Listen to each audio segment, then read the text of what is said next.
आता बघूयात पुणे जिल्ह्यातील टॉप 9 बातम्या।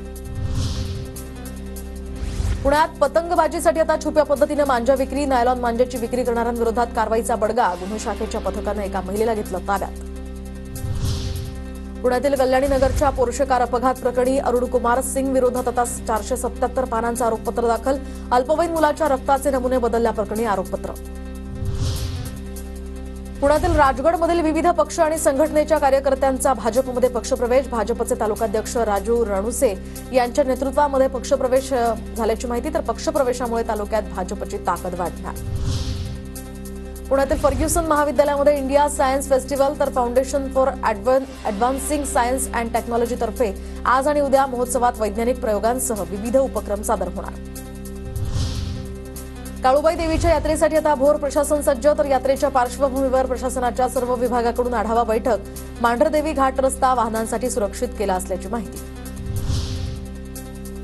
सेना दिन संचलनानिमित्त आता पुण्यातील येरवडा भागामध्ये 15 जानेवारीपर्यंत वाहतुकीत बदल। तर चंद्रमा चौक ते होळकर पूल दरम्यान वाहतूक पर्यायी मार्गाने वळवणार।